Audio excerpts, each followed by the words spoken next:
Hello दोस्तों, PCS अभ्यास के ऑनलाइन स्टडी प्लेटफॉर्म में मैं निशांत आप सभी का स्वागत करता हूं और स्टार्ट करते हैं हम लोग जीएस 1 पॉलिटी। और ये हमारी क्लास है, क्लास नंबर 21, जहाँ तक मैं समझ रहा हूँ 21 नंबर हमारी क्लास है। कल की क्लास मैंने ली थी और आज की क्लास, एक दो क्लास हमने सोचा कि हम और रमन सर अपने में बदल लेते हैं, ठीक है। फिर मैं अपनी हिस्ट्री उठा लूँगा, सर पॉलिटी उठा लेंगे, ठीक है। तो आप लोग के भी बेटर रहेगा थोड़ा, ठीक है। एक दो बीच में चेंज हो गया लेक्चर, ठीक। अब देखो हम लोग चीज़ें समझ में आएंगी। देखो एक हो सकता है कि थोड़ी सी इंग्लिश वाली दिक्कत आए, ठीक। लेकिन इस बार मैंने कोशिश की है कि भाई कि कल जो इंग्लिश वाली दिक्कत थी वो ना आए। अपनी तरफ से मैंने कोशिश की है, प्रयास करूंगा कि नहीं दिक्कत आएगी। अब देखो जो इमरजेंसी प्रोविजन है, आपात उपबंध है, आर्टिकल 352 टू 360 के बीच में किया गया है। अब इमरजेंसी प्रोविजन किया क्यों गया? हमारे संविधान निर्माताओं को पता था कि भैया, क्योंकि वो वर्ल्ड वार तो देख ही चुके थे, first world war, second world war, तो उनको पता था कि हो सकता हो कि भैया कि कुछ इमरजेंसी कंडीशन है और ऐसे में देश में एकता स्थापित रहे या देश में कोई निगेटिव कंडीशन ना क्रिएट हो जाए, तो भैया पावर सेंटर के पास जाना बड़ा जरूरी है, ठीक है। इसके लिए आपात उपबंध की व्यवस्था की गई। अब देखो 3 टाइप्स के हमारे आपात उपबंध है। एक को हम लोग कहते हैं नेशनल इमरजेंसी, आर्टिकल 352, एक को हम लोग कहते हैं प्रेसिडेंशियल रूल, आर्टिकल 356, और एक को हम लोग कहते हैं financial emergency, article 360। Financial emergency, इन तीनों इमरजेंसीज में से देखेंगे 2 इमरजेंसी का प्रयोग हो चुका है। जो नेशनल इमरजेंसी है, इंदिरा गांधी जी के द्वारा इसको लगाया जा चुका था। किस ईयर में लगाया गया था ये आप कमेंट कर सकते हो। दूसरी जो इमरजेंसी है प्रेसिडेंशियल रूल, ये भी लगाया जा चुका है, सबसे पहले पंजाब में, फिर पेप्शू, ठीक है। ये लगातार लगता चला आया, तो यानी प्रेसिडेंशियल रूल भी लग चुका है। लेकिन फाइनेंशियल जो इमरजेंसीज हैं वो कभी भी आज तक नहीं लगाई गई हैं, ये इसका इंप्लीमेंटेशन आज तक नहीं हुआ है। तो ये पेपर में भी क्वेश्चन बन क्या सकते हैं। तो हमने पहली चीज क्या समझी कि भाई हमारे पास कुल 3 इमरजेंसी प्रोविजंस हैं, इनमें एक का प्रयोग कभी नहीं किया गया है, बाकी 2 का प्रयोग किया गया है। और बाकी 2 में से जो एक है, जो अक्सर क्या हर महीने 5-6 बार न्यूज में रहता है, उसका नाम है नेशनल इमरजेंसी, जिसको इंदिरा गांधी जी के द्वारा लगाया गया था आर्टिकल 352 का यूज करते हुए। आर्टिकल 355, आर्टिकल 355 के बारे में भी यूपीपीसीएस ने क्वेश्चन बनाया हुआ है। और यूपीपीसीएस ने यहां से क्वेश्चन, जो स्टेटमेंट आपको देख रहे हैं ना, यही दिया था कि बाह्य आक्रमण और आंतरिक अशांति, जो इंटरनल डिस्टर्बेंस है और जो बाह्य आक्रमण हो रहा है, ठीक है, तो होगा क्या, इनसे राज्य की सुरक्षा की जिम्मेदारी किसकी है? तो संघ का दायित्व है। तो responsibilities of the union to protect the state against किसके? अगर बाह्य आक्रमण या आंतरिक अशांति की कंडीशन है, तो यूनियन की जिम्मेदारी है कि आप क्या करेंगे? प्रोटेक्ट करेंगे, रक्षा प्रदान करेंगे स्टेट को, ये तो जिम्मेदारी है। आर्टिकल 355 के बारे में डायरेक्टली क्वेश्चन बन के आया हुआ है। अब देखो आपात की उद्घोषणा के जो बेस थे वो 3 बेस थे। एक था वार, युद्ध, एक था बाह्य आक्रमण, और एक था आंतरिक अशांति, इंटरनल डिस्टर्बेंस कुछ मौजूद है। तो ये जो उस वक्त युद्ध का कंडीशन था नहीं, बाह्य आक्रमण था नहीं, तो आंतरिक अशांति के टर्म्स थे। जैसे कहा जाता है, शायद जेपी जी ने क्या किया था, कुछ स्टेटमेंट दे दिया था शायद, तो उसके बेस इन्होंने बोल दिया कि ये आंतरिक अशांति का दौर चल रहा है, ठीक। और इसी बेस नेशनल इमरजेंसी की घोषणा की गई, ठीक है। तो यानी आंतरिक अशांति वो कारण बना जिसकी वजह से नेशनल इमरजेंसी आ गई। और भैया नेशनल इमरजेंसी में हमको पता है क्या क्या हुआ, जिसका रिजल्ट ये हुआ, बाद में इतना विरोध हुआ कि हमको 44वां कॉन्स्टिट्यूशन अमेंडमेंट करना पड़ा, 44th कॉन्स्टिट्यूशन अमेंडमेंट इन 1978। और 44th कॉन्स्टिट्यूशन अमेंडमेंट 1978 में क्या हुआ, तो पाया गया था कि जो आर्टिकल 352 का यूज किया गया था इंदिरा गांधी जी के द्वारा, तो उसका बेस था क्या? आंतरिक अशांति। तो ये टर्म से हटा दो और इसको और वेल डिफाइन करो, इसकी जगह आर्म्ड रिबेलियन वर्ड शामिल करो, सशस्त्र विद्रोह वर्ड शामिल करो। तो अब हमारे पास कौन सी वर्ड है जिसकी वजह से नेशनल इमरजेंसी लगाई जा सकती है? तो वॉर, बाह्य आक्रमण और सशस्त्र विद्रोह यानी आर्म्ड रिबेलियन, ये 3 हमारे पास बेस है। अब इन तीनों बेस के कुछ परिणाम है। परिणाम क्या होगा? मान लो कि भैया आपातकाल की उद्घोषणा हो गई, तो अगला आर्टिकल कहता भी है उद्घोषणा का प्रभाव। तो पहला प्रभाव क्या होता है? सस्पेंड हो जाएगा क्या? आपके फंडामेंटल राइट्स, फंडामेंटल राइट्स गए। अब फंडामेंटल राइट्स क्या कुछ भी नहीं बचेंगे? तो आर्टिकल 20 और 21 को छोड़कर सारे फंडामेंटल राइट आपके सस्पेंड हो जाते हैं, निलंबित हो जाते हैं। करता कौन है? तो देखो भैया, मैंने बताया कि इसके 3 बेस है, युद्ध, बाह्य आक्रमण और सशस्त्र विद्रोह। तो अगर युद्ध और बाह्य आक्रमण की वजह से नेशनल इमरजेंसी डिक्लेयर की जाएगी, तो आपका आर्टिकल 19 के तहत जितने भी फंडामेंटल राइट्स है वो स्वतः सस्पेंड हो जाते हैं, उनको करना नहीं पड़ेगा। बाकी फंडामेंटल राइट्स को राष्ट्रपति के द्वारा आर्टिकल 359 के तहत उद्घोषणा करके उसको निलंबित किया जाता है, ठीक है, आर्टिकल 2021 को छोड़कर। लेकिन अगर सशस्त्र विद्रोह से की वजह से नेशनल इमरजेंसी डिक्लेयर हुई है तो आर्टिकल 19 में ही वही एक चेंजिंग है। आर्टिकल 19 पहले क्या हो रहा है, स्वतः सेल्फ सस्पेंड हो जा रहा है लगते ही। लेकिन अगर आर्टिकल 19 स्वतः सस्पेंड नहीं होगा, अगर सशस्त्र विद्रोह की वजह से नेशनल इमरजेंसी डिक्लेयर हुई है, फिर इसको भी आर्टिकल 359 के तहत प्रेसिडेंट को डिक्लेयर करना पड़ेगा, भैया इसको भी हम खत्म करते हैं। ओके, तो यानी ये भी आर्टिकल 19 हो 2021 को छोड़ के सारे आर्टिकल्स को सस्पेंड करने की पावर रखता है कौन, राष्ट्रपति, आर्टिकल 359 के तहत। ये भी क्वेश्चन बन के आ सकता है, आया हुआ भी है। और सोचो क्या हो सकता है। तो हमने इमरजेंसी का प्रभाव देख लिया। इमरजेंसी के प्रभाव में एक प्रभाव और हो सकता है, क्या हो सकता है कि भैया जो लोकसभा है, जो चुनी गई सभा है, उसको एक्सटेंड करना पड़ सकता है, उसका विस्तार करना पड़ सकता है। क्योंकि हो सकता हो कि नेशनल इमरजेंसी लागू कर दी जाए, राजनीतिक कारणों से अब नहीं लगा, मान लो कि लागू हो गई और चुनाव होने वाला था। अब चुनाव का क्या होगा, क्या चुनाव कराया जाएगा इस कंडीशन में, क्या इलेक्शन कमीशन करा सकती है, सक्षम है वो कराने में? तो आंसर आएगा नहीं। तो होगा क्या कि भैया नेशनल इमरजेंसी के ड्यूरेशन में 1 साल तक क्या कर सकते हो, आप एक्सटेंड कर सकते हो इलेक्शन को। 1 साल तक इलेक्शन एक्सटेंड हो सकता है।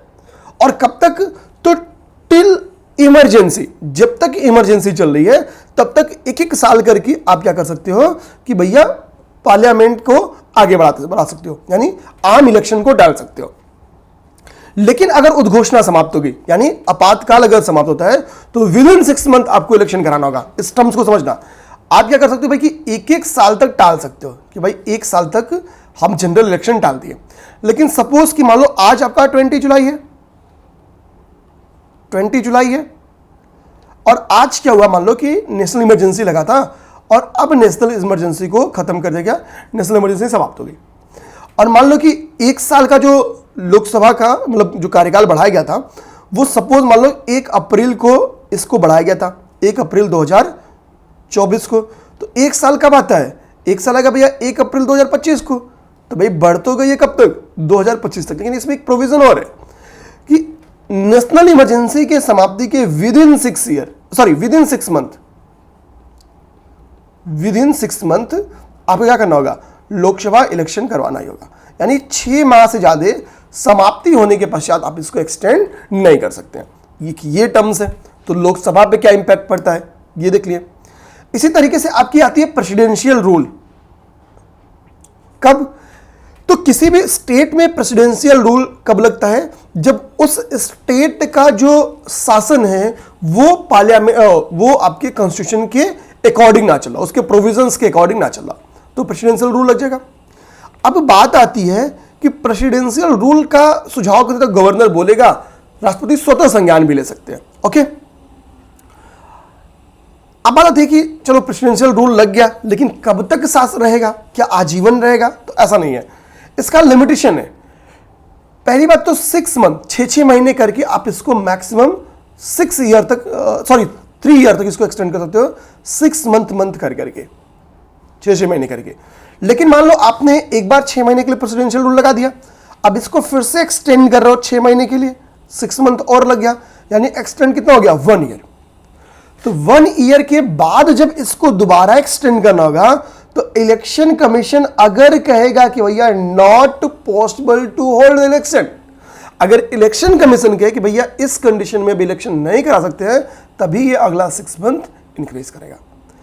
ठीक है, तो ये हो गया आपका। ओके, ये हो गया आपका। कब लगा था ये तो मैंने बता दिया। फाइनेंशियल जो इमरजेंसीज है वो अब तक नहीं लगा है, ये सब चीजें हम समझ लिए। अब पहले हम क्या करते हैं कि आपातकाल के ऊपर जो क्वेश्चंस हैं उनको लगा लेते हैं। 5 मिनट लगेगा। आपने अगर पहले 10 मिनट का लेक्चर बहुत बढ़िया तरीके से समझा है, बहुत आसान सा क्वेश्चन है। पहला स्टेटमेंट कह रहा भैया कि कुल कितने टाइप के हमारे यहाँ इमरजेंसीज है, तो हमारे यहाँ 3 टाइप्स इमरजेंसीज है, ऑलरेडी हम लोग कर चुके हैं। सेकेंड स्टेटमेंट आर्टिकल 355 के बारे में पूछ रहे हैं। तो आर्टिकल 355 हमको पता है कि रिस्पॉन्सिबिलिटीज ऑफ द यूनियन है कि आपको स्टेट को प्रोटेक्ट करना है, किससे, बाह्य आक्रमण से। ठीक है, कोई एक्सटर्नल आक्रमण हो रहा है या आंतरिक अशांति है तो आपकी रिस्पॉन्सिबिलिटी है बचाओ। 355 पढ़ चुके हैं। ये भैया कंडीशंस बताओ कि किस किस कंडीशन पे राष्ट्रपति आपातकाल लागू कर सकता है। ये तो हमने पहले ही चर्चा कर लिया है।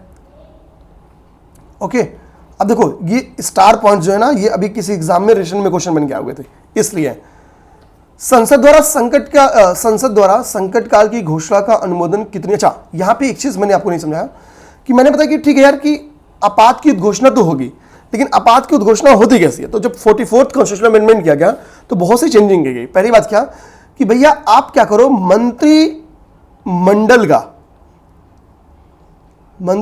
की अनुमति आवश्यक है। यानी आप डायरेक्टली प्रेसिडेंट क्या कर सकता है, नहीं आपात की उद्घोषणा कर सकता है जब मंत्रिमंडल की आवश्यक, क्योंकि ऐसा माना था कि उस समय मंत्रिमंडल की अनुमति नहीं रही होगी। ठीक है, तो मंत्रिमंडल का जो अनुमति है वो आवश्यक है। अब मंत्रिमंडल अगर कहती है, प्रपोजल देती है, तो राष्ट्रपति उद्घोषणा कर सकते हैं। लेकिन सरकार तो मंत्रिमंडल से है नहीं, ये रिस्पॉन्सिबल किसके प्रति है, लोकसभा के प्रति। तो लोकसभा से इसको पास कराना बड़ा जरूरी है, लोकसभा से। और लोकसभा मान लो कंडीशन कितना है भैया, 1 मंथ के अंदर, 1 महीने के अंदर आपको लोकसभा से इसको पास कराना होगा, कम से कम बहुमत वाले सदस्य हो। ठीक है, उपस्थित और मत देने वाले, उपस्थित जो प्रेजेंट है और जो वोटिंग में पार्टिसिपेट कर रहे हैं, उनको मत देने वाले 2/3 लोग इसमें शामिल होने चाहिए। अगर इस संकल्प से इमरजेंसी डिक्लेयर की जाती है तो देन इमरजेंसी लग जाएगी, वरना अगर ये संकल्प नहीं होता तो 1 ही महीने में इमरजेंसी आपकी खत्म हो जाएगी। ओके, तो ये बात है। अब यही बात पे आपका नेक्स्ट क्वेश्चन है कि संसद से अनुमति, जो अनुमोदन है इस प्रपोजल का, कब तक हो जाना चाहिए, तो वो आपका होना चाहिए विदिन 1 मंथ। ओके, नेक्स्ट आ जाओ। नेक्स्ट क्वेश्चन क्या है, मैंने बोला कि भाई 2021 स्थगित नहीं होगा। ठीक है, राष्ट्रपति आर्टिकल 359 के तहत क्या करता है, उद्घोषणा करता है। पूरा कॉन्सेप्ट समझा चुका हूं। आ जाओ, भारत के राष्ट्रपति को निलंबन की शक्ति है, तो भैया कि मैंने पहले तो ये फंडामेंटल राइट्स को कर सकता है। ठीक है, अनुच्छेद 19 को कर सकता है। मतलब ये सारी चीजें तो हमने पहले ही देख ली है। ओके, ठीक, आगे आते हम लोग। अगला क्या क्वेश्चन कह रहा है, 6 नंबर क्वेश्चन, राष्ट्रीय आपातकाल में लोकसभा है नेशनल इमरजेंसी ड्यूरेशन में, उसको कितना एक्सपेंड किया जाता है, कितना विस्तार किया जाता है, उसकी अवधि कितनी। तो भैया आपातकाल की समाप्ति जब तक एंड ना हो जाए आपकी नेशनल इमरजेंसी, तब तक बढ़ा जा सकती है, बोला हूं। लेकिन एक समय में केवल 1 वर्ष के लिए, लगातार नहीं, क्योंकि लगातार 5 साल के लिए बढ़ा दिया ऐसा, इसका मतलब आप प्री प्लान करके रखे हो कि हम नेशनल इमरजेंसी 5 साल तक रखेंगे। ठीक है, तो ये चीज दिमाग रखना। तो इसका मतलब ये हो गया। अच्छा, यहां पे राज्यपाल शासन पूछ दिया था, इसी वजह से क्वेश्चन गलत हो गया था। ओके, कह रहा है कि राष्ट्रपति शासन अधिकतम लगा सकता है। अब देखो यहाँ पे राष्ट्रपति शासन के बारे में क्वेश्चन है, अधिकतम लगा सकता है। तो मैंने बोला कि आपको कि भाई 6 मंथ करके आप इसको 3 ईयर तक एक्सटेंड कर सकते हो। लेकिन जब 1 वर्ष में इलेक्शन कमीशन ये कह दे कि भैया अब चुनाव नहीं करा जा सकता है, फिर आप इसको एक्सटेंड कर सकते हो। तो मैक्सिमम कितना, 3 ईयर। नेक्स्ट आओ, ये कर चुके हम लोग।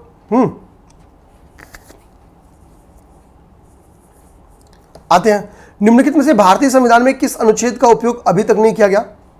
ठीक है, तो आप अभी तक किस आर्टिकल का यूज नहीं किया गया है, तो भैया ये क्या है, ये फाइनेंशियल इमरजेंसी है। ठीक है, आज तक यूज नहीं किया गया, कोविड में भी यूज नहीं किया गया। ठीक है, एक पर्सनालिटी है के.एम. नाम्बियार साहब ने जो इमरजेंसी के प्रोविजंस हैं, उस इमरजेंसी के प्रोविजन को ऑफ फ्रॉड क्या कहा है कि कॉन्स्टिट्यूशन के साथ धोखा कहा है। ठीक है, of fraud on the constitution. ठीक है, संविधान के साथ धोखा का है। ये 11 क्वेश्चन हमारे खत्म हो जाते हैं जो कि हमारे इमरजेंसी के बेस थे। अब हमारे नेक्स्ट क्वेश्चन आते हैं वित्त आयोग। हम लोगों को पता है कि संविधान में वित्त आयोग के गठन के ऊपर चर्चा किया गया आर्टिकल 280 में। वित्त आयोग की जो नियुक्ति की थी, जो अपॉइंटमेंट किया जाता है फाइनेंस कमीशन का, वो प्रेसिडेंट के द्वारा किया जाता है। लेकिन उनकी क्वालिफिकेशन के ऊपर नियम पार्लियामेंट बनाती है। योग्यता का निर्धारण राष्ट्रपति नहीं करता है, योग्यता का निर्धारण किसके द्वारा किया जाता है, पार्लियामेंट के द्वारा किया जाता है। ठीक है, एवरी 5th ईयर जो प्रोविजंस है कि भैया अपॉइंट किया जाएगा आपका फाइनेंस कमीशन, या राष्ट्रपति जब समझे। टोटल मेंबर्स कितने होते हैं, तो 1+4, एक अध्यक्ष होता है, 4 इसके अन्य सदस्य होते हैं। अब ये कॉन्स्टिट्यूशनल प्रोविजंस है, तो कई सारे लोग को लगता है कि फाइनेंस कमीशन के सुझाव बाध्यकारी होंगे, तो ऐसा नहीं है, क्योंकि फाइनेंस कमीशन के सुझाव को अगर बाध्यकारी कर देंगे तो सेंटर स्टेट रिलेशनशिप में हमेशा कॉन्फ्लिक्ट की स्थिति रहेगी, हमेशा। कभी सेंटर नहीं खुश तो कभी स्टेट नहीं खुश।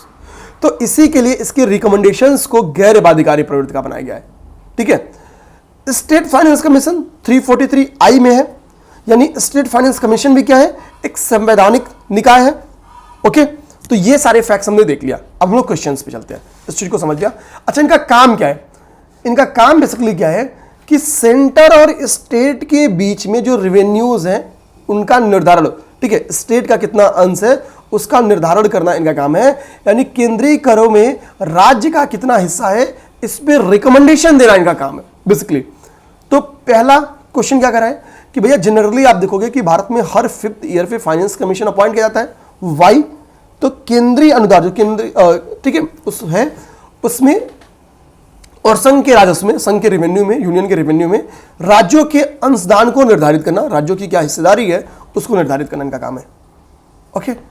पहले वित्त आयोग का गठन देखो केसी नियोगी की अध्यक्षता में किया था, ये वेरी इंपॉर्टेंट फैक्ट बन सकता है, याद कर जाओ इसको। इतना ही नहीं, पेपर में भी आगे देखोगे तो आपको 13th फाइनेंस कमीशन के बारे में क्वेश्चन पूछा हुआ है, ठीक है। 14th फाइनेंस कमीशन आपको तैयार होना चाहिए, 15th फाइनेंस कमीशन अभी जस्ट बदले, इनका नाम याद होना चाहिए, और 16th फाइनेंस कमीशन अभी गठन हुआ है, इनका नाम याद होना चाहिए। इन पर्सनालिटी का नाम है Arvind Panagariya. I am right और रॉन्ग? अरविंद पनगड़िया है या कोई और है? अरविंद पनगड़िया है या कोई और है? ओके, इसको कमेंट करो। एस मतलब निशान सर सही है या नो निशान सर फ्रॉड है, गलत है, ठीक है, निशान सर गलत है, इसमें यस या नो में क्वेश्चन कर दो आंसर, ओके। कोलंबिया विश्वविद्यालय में, जब मैं समझ पा रहा हूं अभी, ये प्रोफेसर है अरविंद पनगड़िया जी। नीति आयोग से भी इनका संबंध था, बता सकते हो कि नीति आयोग में क्या थे, नीति आयोग अभी हम लोग पढ़ने वाले भी हैं। अब यहां पे देखो क्वेश्चंस क्या है, आगे क्वेश्चन कह रहा है कि जो यूनियन फाइनेंस कमीशन है उसके संदर्भ में कह रहा है, यूनियन फाइनेंस कमीशन में एक अध्यक्ष और 6 मेंबर होते हैं यूनियन फाइनेंस कमीशन में, और ये अपना जो प्रतिवेदन होता है वो नीति आयोग को देता है। तो भैया नीति आयोग को देगा, इसमें तो कोई दो राय नहीं है, एक ही राय है, गलत स्टेटमेंट। नीति आयोग का कोई चांस ही नहीं है भाई। नीति आयोग अभी कब आई? फाइनेंस, इसके पहले योजना आयोग भी आपकी कब आई? 1950 के अराउंड आई। तो भैया सिंपल सी बात है, ये तो कॉन्स्टिट्यूशनल प्रोविजन है, ठीक है, और योजना आयोग का कॉन्स्टिट्यूशनल प्रोविजन तो है नहीं, काट दो। एक अध्यक्ष और 6 सदस्य, ये स्टेटमेंट क्या मैंने आपको बोला 1+4 है, 1+4 है, तो ये भी गलत है। तो आंसर इसका क्या हो जाएगा? ऑप्शन नंबर सी हो जाएगा। कभी भी ऑप्शन को अगर देखो, नॉर्मल आयोग का पैटर्न क्या होता है, पहला number option only 1, second option only 2, third option both 1 and 1 and 2, D option ना 1 ना 2, ठीक है। लेकिन ऑप्शन जब चेंज कर दे 1 2 3 4 को, तो समझो कुछ तो खिचड़ी पकाया अंदर, ओके, बिल्कुल मेंटली तैयार, क्योंकि उनको पता है दोनों स्टेटमेंट गलत है तो सामने वाला डी मार देगा। जैसे कुछ लोग होते हैं ना कि ये सॉल्व करते हैं और बगल में ओएमआर आके तुरंत भरते रहते हैं, तो ओएमआर में डी भर दिए, अब पलट के ऑप्शन देखेंगे डी में तो केवल 1 है, माथा पकड़ लेंगे। इससे क्या निकलता है, ओएमआर तुरंत मत भरो, थोड़ा 5-7 क्वेश्चन अटेम्प्ट कर लो, फिर 10 क्वेश्चन मिनिमम तब भरो, ठीक है। तो एक कंक्लूजन ये भी निकलता है। आजा भाई नेक्स्ट क्वेश्चन। नेक्स्ट क्वेश्चन क्या कह रहा है, ध्यान देते हैं। कह रहा है वित्त आयोग के अध्यक्ष और सदस्यों की योग्यता, जो उनकी क्वालिफिकेशंस हैं, फाइनेंस कमीशन के मेंबर्स और प्रेसिडेंट जो उनके, ठीक है, प्रेसिडेंट है, उसका निर्धारण कौन करता है? भारत का राष्ट्रपति। भाई अपॉइंट भारत का राष्ट्रपति करता है, लेकिन योग्यता में कौन करती है? पार्लियामेंट करती है। अध्यक्ष एवं सदस्यों की नियुक्ति भारत के राष्ट्रपति के द्वारा की जाती है, तो बिल्कुल सही बात है, यानी एक स्टेटमेंट गलत है, कथन गलत है। और कभी कथन के क्वेश्चन में अगर आपको गलत स्टेटमेंट मिल जाए तो आगे मत पढ़ो, आप सीधा आंसर ढूंढो, एक ही जगह कहीं गलत स्टेटमेंट, कथन भी एक ही जगह गलत होता है और कारण भी एक ही जगह गलत होता है, दोनों गलत कथन और कारण में क्वेश्चन नहीं आते हैं। फिर अगर ऐसे क्वेश्चन आएंगे कि कथन और कारण दोनों गलत, तो उसमें व्याख्या करता है नहीं करता है, ये टाइप के क्वेश्चन नहीं रहेंगे ऑप्शन। वित्त आयोग का मेन कार्य, तो भैया ये तो हम लोगों ने पढ़ा हुआ है, तो इसको टिक मार देते हैं, ओके। 13वें वित्त आयोग फैक्ट है, तो याद करो विजय केलकर साहब है, विजय केलकर साहब। मैंने ये लिख दिया है कि 14th 15th के बारे में बताया इसने, ठीक है। फर्स्ट तुम लोगों ने अभी जस्ट देख लिया कैसे नियोगी साहब है, 14th 15th इसके एक्सप्लेनेशन में बताया, अभी बता दे रहा हूँ। 16th वाले मैंने बताया है, आपको यस और नो बताना था, होमवर्क। देखो 14th कौन है, तो 14th आपके वाई.डी. रेड्डी साहब है 14th, और 15th आपके एम.के. देना है। 14th आपके क्या है? एन.के. सिंह, एन.के. सिंह नहीं, एन.के. सिंह है, ओके। तो इनकी अध्यक्षता में। तो ये आपका हो गया 14th, 15th एंड 16th हम लोग देख लें, first 13th, 14th, 15th, 16th देखे, तो 4 फाइनेंस कमीशन देख लिया हम लोगों ने। आइए क्या करा है, यहाँ पे देखो क्या करा है राज्य वित्त आयोग के संदर्भ में, कि राज्य वित्त आयोग क्या है, क्या एक कॉन्स्टिट्यूशनल बॉडी है? स्टेट फाइनेंस कमीशन क्या एक कॉन्स्टिट्यूशनल बॉडी है? तो अभी मैंने बोला आपको क्या कि भाई 243I, यहां पे देखो 243 ना लिखा था, हाँ 243I, 243I में क्या है, मैंने आपको बताया कि राज्य वित्त आयोग का उल्लेख है, आर्टिकल 243I। इसका मतलब क्या है कि राज्य वित्त आयोग क्या है, एक कॉन्स्टिट्यूशनल बॉडी है। ये स्टेटमेंट सही है। नेक्स्ट स्टेटमेंट पे आओ। नेक्स्ट स्टेटमेंट क्या कह रहा है, संघीय वित्त आयोग पंचायतों को वित्तीय सहायता देने के लिए संस्तुति नहीं करता है। ठीक है, संस्तुति नहीं करता है इसके बारे में। अब यहां पे देखो केंद्रीय वित्त आयोग के बारे में, ठीक है, कह रहा है कि केंद्रीय वित्त आयोग इसके संदर्भ में संस्तुति नहीं करता है। इसके लिए आप क्या करो, एक्सप्लेनेशन यहां देखो। ठीक है, आर्टिकल 283 बीबी क्या कहता है, वो कहता है कि जो संघीय वित्त आयोग है वो राज्यों की पंचायतों को संसाधन की उपलब्धता के लिए राज्य की संचित निधि में वृद्धि के लिए क्या करेगा, उपाय सुझाएगा। ठीक है, तो ये स्टेटमेंट क्या कर रहा है, ये स्टेटमेंट गलत है या सही है? तो मैंने बोला यार कभी भी सही और गलत स्टेटमेंट मिल जाए, यानी संघीय वित्त आयोग क्या कर रही है, पंचायतों के लिए सुझाव दे रही है, संस्तुति दे रही है। ठीक है, यहाँ पे क्या कर रहा है, लेकिन नहीं कर सकता, ठीक, लेकिन कर रही है, तो यानी ये स्टेटमेंट गलत है। ये एक्सप्लेनेशन अभी हम लोगों ने देख लिया। तो गलत एक ही जगह देखो, यहाँ पे कथन कारण जो है एक ही जगह गलत रहेगा, कथन और कारण में से, तो आंसर आपको इजीली मिल जाएगा। अब हम लोग आते हैं नेक्स्ट, हमारा है योजना आयोग। देखो योजना आयोग का गठन आप देखोगे 15 मार्च 1950 को हुआ था।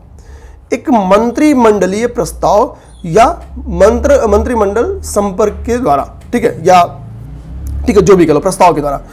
तो जब हम लोग ये कहते हैं कि ये मंत्रिमंडल के प्रस्ताव के द्वारा या ठीक है के द्वारा इसका गठन किया गया था, मींस ये कॉन्स्टिट्यूशनल बॉडी नहीं है, ये एक क्या है, संविधानेतर निकाय है, ये नॉन कॉन्स्टिट्यूशनल बॉडी है। पहले स्टेटमेंट। इसका मेन काम क्या था, तो जो 5th ईयर प्लान है उसका निर्माण करना। ठीक है, हमको पता हमारे पास कुल 12 पंचवर्षीय योजना थी। अब यही बता दो, पहली, दूसरी, तीसरी, चौथी पंचवर्षीय योजना को क्या कहते हैं? जैसे होता है ना हेराल्ड डोमर मॉडल, तो इस टाइप से हम लोग पहली, दूसरी, तीसरी, चौथी पंचवर्षीय योजना को क्या कहते हैं? 12वीं पंचवर्षीय योजना का ग्रोथ रेट कितना डिसाइड था और इसका उद्देश्य क्या था? इतना चीज आप चाहो तो तैयार कर लो, पंचवर्षीय योजना के बारे में क्वेश्चन आ जाता है। ओके, आते हम लोग। तो देखो योजना आयोग किस प्रधानमंत्री का अंत किस प्रधानमंत्री ने दिया? भाई ये तो बहुत आसान है। ठीक है, इस क्वेश्चन को नहीं बताया जाएगा, सबको पता है कि भैया कि इसका आंसर क्या है। अब आओ, योजना आयोग की स्थापना क्यों की गई थी? तो मतलब योजना आयोग की स्थापना कैसे की गई थी? तो भैया ये नॉन कॉन्स्टिट्यूशनल बॉडी है, पहले ही बता दिया। तो यानी जो सेंट्रल मंत्रिपरिषद है उसने एक प्रस्ताव के द्वारा इसको पारित किया था, ये पहले ही बता दिया। ये ईयर आप लोग याद करना, ईयर आपको याद रहना चाहिए मंथ के साथ। 15 मार्च 1950, 15 मार्च 1950 को क्या हुआ था? योजना आयोग का गठन हुआ था। ये आपको पता होना चाहिए, इंपॉर्टेंट फैक्ट है। ठीक है, तो यानी ये पता चल गया कि भाई कि योजना आयोग क्या है, यानी एक संविधानेतर निकाय है। और योजना आयोग की ही जगह पे क्या हुआ था, 1 जनवरी 2015 को नीति आयोग आई थी। नीति मतलब national institution for transforming India. ये बॉटम टू टॉप अप्रोच देखती है, योजना आयोग टॉप टू बॉटम अप्रोच को देखती थी। अब एक चीज समझो, तो यानी योजना आयोग भी, नीति आयोग जब आती है तो नीति आयोग भी क्या आती है, इसी की जगह आती है। ये भी क्या है, एक प्रस्ताव, एक संकल्प के तहत आई है, यानी ये भी क्या है, एक संविधानेतर निकाय है। अब यहाँ पे 3 है। वित्त आयोग के बारे में अभी जस्ट आप पढ़े हो, आर्टिकल 280 में, अनुच्छेद 280 में लिखा हुआ है, यानी ये क्या है, एक संवैधानिक निकाय है, एक कॉन्स्टिट्यूशनल बॉडी है। निर्वाचन आयोग सुनते आ रहे हैं, आर्टिकल 324 में निर्वाचन आयोग से संबंध में चर्चा किया गया है। संघ लोक सेवा आयोग और के बारे में चर्चा कहाँ पे है, आर्टिकल 315। ठीक है, लोक सेवा आयोग के बारे में चर्चा आर्टिकल 315 में है। तो यानी संघ लोक सेवा आयोग एक कॉन्स्टिट्यूशनल बॉडी है, निर्वाचन आयोग एक कॉन्स्टिट्यूशनल बॉडी है, ठीक है, और वित्त आयोग भी एक कॉन्स्टिट्यूशनल बॉडी है। फिर देखो सेम पैटर्न पे क्वेश्चन दिया था, कौन सा एक संवैधानिक निकाय नहीं है, फिर ये जानने की कोशिश कर रहा है। तो भैया संघ लोक सेवा आयोग हम लोग 324 देखें, आर्टिकल 280 से देखें, राज्य लोक सेवा आयोग अभी मैं, ठीक है, सेम मतलब देख लिए। तो इसका मतलब क्या है, इसमें बचा क्या, योजना आयोग, ये देखो ये भी आरओ में क्वेश्चन बन गया था, इसको यूपीपीसीएस में 2018 में भी बनाया हुआ क्वेश्चन था।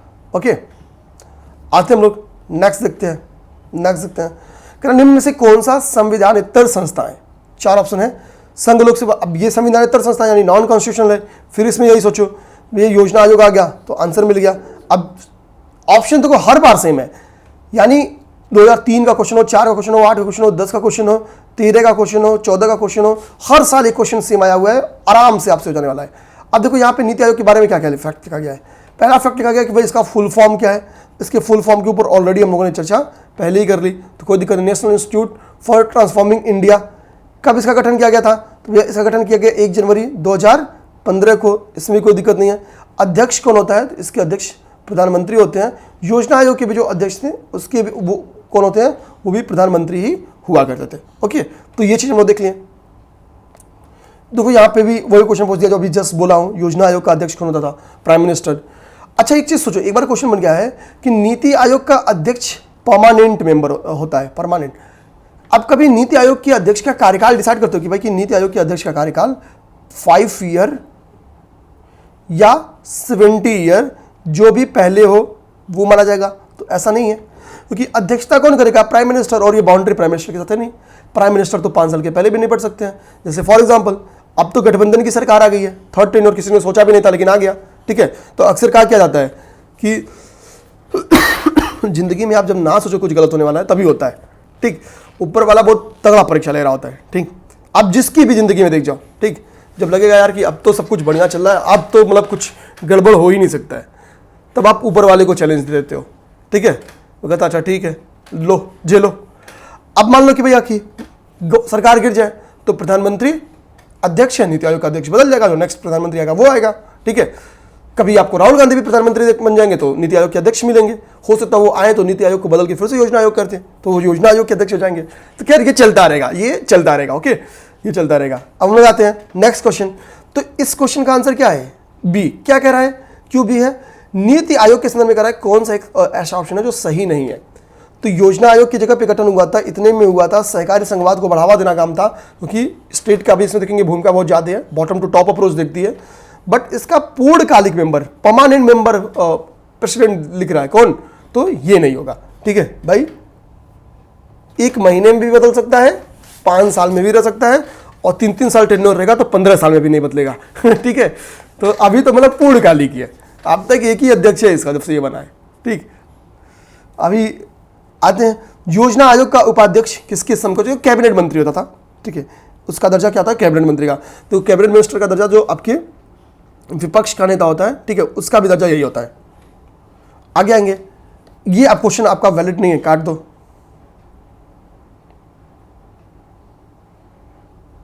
ठीक है, योजना आयोग के संदर्भ में क्वेश्चन नहीं भी करोगे तो चलेगा, बट अब चाहो कह रहा योजना आयोग को आर्थिक मंत्रिमंडल परिभाषित करें। यानी योजना आयोग की इंपॉर्टेंस इतनी थी कि इसको आर्थिक मंत्रिमंडल कहते थे, केवल संघ हेतु नहीं अपितु राज्य हेतु भी, ठीक है। आर्थिक मंत्रिमंडल इसको कहा जाता था। यह मतलब इसके ऐसे 5th ईयर प्लान भाई ला रही है तो आर्थिक मंत्रिमंडल तो है ही है। यह राष्ट्रीय संसाधनों के संतुलित उपयोग पंचवर्षीय योजनाओं का निर्माण करती थी, तो इसी के लिए इसको आर्थिक मंत्रिमंडल कहा जाता था। एक बार देखते कथन काल की व्याख्या करता है कि नहीं करता है, ठीक है। यहाँ पे यही क्वेश्चन है ना, ठीक है। तो कह रहा है योजना आयोग को आर्थिक मंत्रिमंडल हेतु परिभाषित किया गया था, केवल संघ हेतु नहीं अपितु राज्य हेतु भी। यह राष्ट्रीय संसाधनों के समुचित उपयोग हेतु पंचवर्षीय योजनाओं का निर्माण करता है, इसलिए इसको ठीक है। तो देखो यहाँ पे कह रहा है कि अच्छा व्याख्या नहीं करता है, ठीक है। इसका क्या है कि ये कह रहा है कि योजना आयोग राष्ट्रीय संसाधनों के समुचित उपयोग हेतु पंचवर्षीय योजना का निर्माण करता था। इसे दिए गए विवेकाधीन संविधान इतर अधिकार और संदर्भाधीन विषयों के कारण इसे न केवल, ठीक है, मतलब इसको आर्थिक मंत्रिमंडल कहने के जो रीजंस थे वो अलग दूसरे कारण थे, ठीक है, इसलिए नहीं। तो व्याख्या नहीं करता, ठीक है। ये पहले मेरे मुंह से निकल गया कि व्याख्या करता है, ठीक है, लग भी रहा था कि व्याख्या ही करता है, खैर कोई नहीं, चलता है। ये दिमाग रखना है कि अब देखो ये क्वेश्चन ना, अब तो क्वेश्चन आएगा तो केवल और केवल आपकी नीति आयोग पे आएगा। ये देखो 2010 में क्वेश्चन बना था, तो भैया जब योजना आयोग थी तब तो रिपीट नहीं किया, तब तो नीति आयोग आ गई है, तो इसके लिए अपलोड बदलो। योजना आयोग के अब सारे जैसे अब इधर हालांकि राष्ट्रीय विकास परिषद के ऊपर क्या है, चूंकि क्वेश्चन बन सकते हैं, रिविजन में बने भी है, ठीक, ईयर बेस्ड बने हैं, तो ध्यान देना। National development council, national development council आज की जो गवर्निंग आपकी नीति आयोग की काउंसिल है उससे इसकी तुलना कर सकते हो, ठीक है। तो नेशनल डेवलपमेंट काउंसिल क्या है, 6 अगस्त 1952 को बनी थी। ईयर पे अभी रिसेंट में क्वेश्चन पूछा हुआ है, इसलिए मैं कह रहा हूं कि नेशनल डेवलपमेंट काउंसिल का ईयर याद करना 6 अगस्त 1952। अब क्या कह रहा है, निम्नलिखित में से कौन सा सही नहीं है, कौन सा गलत है, क्या कर रहा है, ऑप्शन कह रहे कि योजना आयोग का अध्यक्ष प्रधानमंत्री होता है, सही बात है। भारत में नियोजन की सर्वोच्च निर्णय संस्था योजना आयोग थी।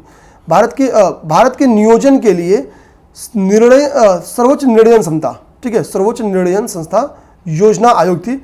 ये योजना आयोग नहीं थी, बल्कि ये राष्ट्रीय विकास परिषद थी। नियोजन के लिए जो सर्वोच्च निर्णय संस्था थी वो राष्ट्रीय विकास परिषद थी, ठीक है। इसको खैर छोड़ो, अब ये राष्ट्रीय विकास परिषद के संदर्भ में स्टेटमेंट है, ठीक है। धन आवंटन का सुझाव ये नहीं देती थी, बाकी राष्ट्रीय उन्नति पे चर्चा करती थी, ठीक है। राष्ट्रीय योजना के उद्देश्यों की, मतलब जितना भी चीज़ें सही है, ये स्टेटमेंट आपका गलत है। ये सिंपल क्वेश्चन था, छोड़ो इसको, ये भी छोड़ो, राष्ट्रीय विकास परिषद के ऊपर क्वेश्चन।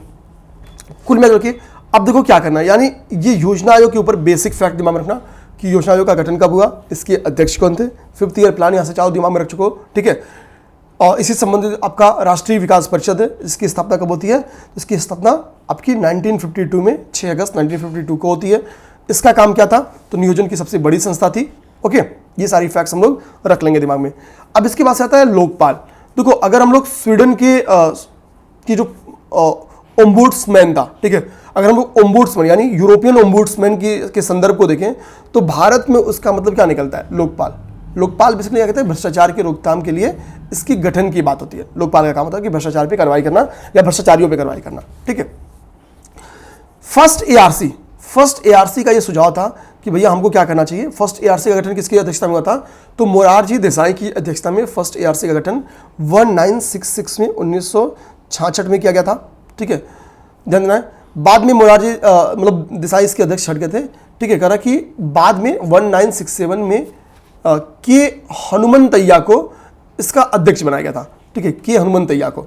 तो अध्यक्ष के संदर्भ में क्वेश्चन आता रहता है, अपने लोग तैयार रहेंगे, ओके। लोकपाल विधेयक 2011 आपके लिए इंपॉर्टेंट नहीं है, छोड़ दो, जो चीज इंपॉर्टेंट नहीं है छोड़ दो। यहां पे देखो फिर लोकपाल विधेयक उसी के ऊपर क्वेश्चन है। हमको होता अन्नाचार्य जी लोकपाल के लिए धरने पे बैठे थे, तो जो ड्राफ्टिंग तैयार करने वाली थी, ड्राफ्टिंग की बात थी, तो उसमें किसको किसको शामिल किया गया था, तो अन्ना हजारे जी उसमें शामिल थे, ठीक है, अन्ना हजारे जी उसमें शामिल थे। किरण बेदी, ये लोग अंडर रहते थे, तो यार कि इन लोग तो नहीं शामिल लेंगे, ठीक है, जाहिर सी बात है। अब यहाँ पे आंसर क्या है, डी नंबर ऑप्शन है, 1, 3, 5। अन्ना हजारे जी थे, संतोष हेगड़े थे और शांति भूषण थे। शांति भूषण, ये 3 लोग क्या है इस कमेटी में शामिल थे, जो दिए गए ऑप्शन में है। यहाँ पे लिखा अन्ना हजारे, अरविंद केजरीवाल, शांति भूषण, एन संतोष हेगड़े और प्रशांत भूषण, ठीक है। ये लोग सब क्या है, ये लोग इसमें शामिल थे। अब देखना यहाँ पे एक चीज समझो, अरविंद यहाँ पे शामिल है और खुद जेल में है, ठीक है, अरविंद शामिल है, खुद जेल में है। अब आते हैं हम लोग बात नेक्स्ट करते हैं, प्रथम लोकायुक्त कार्यालय की स्थापना। देखो, अगर पेपर में क्वेश्चन पूछेगा कि प्रथम लोकायुक्त कार्यालय की स्थापना किस राज्य में की गई, तो महाराष्ट्र में की गई। महाराष्ट्र में लोकायुक्त और उप लोकायुक्त अधिनियम 1971 में आया था, ठीक है। इसके तहत जो लोकायुक्त कार्यालय की स्थापना थी वो महाराष्ट्र में कर दी गई थी। अगर आपसे कोई क्वेश्चन पूछेगा कि पहली बार, ठीक है, विधेयक पारित कहां पे हुआ था, किस राज्य में पहली बार लोकायुक्त से संबंधित विधेयक पारित हुआ था, तो वो था आपका उत्तराखंड, ठीक है। इसमें नहीं फंसना है, क्योंकि कोई क्वेश्चन पूछेगा उसमें दिमाग में रखना कि उत्तराखंड को शामिल कर देगा। तो महाराष्ट्र अगर बोले लोकायुक्त कार्यालय की स्थापना कहाँ की गई, तो वो आपका हो जाएगा महाराष्ट्र। और पहली बार विधेयक पारित किसने कराया, ठीक है, बिल को पास किसने कराया, तो इस स्टेट का नाम है उत्तराखंड। उत्तराखंड अभी रिसेंट में देना एक और बहुत इंपॉर्टेंट बिल पास करा रही है, समान नागरिक संहिता। और तो पास हो चुका है या होने वाला है, ओके। अब देखो यहां पे एक बात और भी बोल रहा है, कह रहा है ओडिशा ऐसा पहला राज्य था जिसने लोकायुक्त की स्थापना से संबंधित विधान 1970 में मतलब पारित किया था, लेकिन वहां ये संस्था अस्तित्व में बहुत देर बाद आई थी, ठीक है। ये एक इंपॉर्टेंट फैक्ट हो गया है।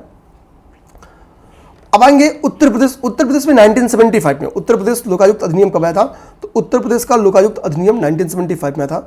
लोकायुक्त का जो उत्तर प्रदेश में 1975 के तहत कार्यकाल था वो 6 ईयर था। 2012 में इसको चेंज करके 8 ईयर कर दिया गया, ठीक है।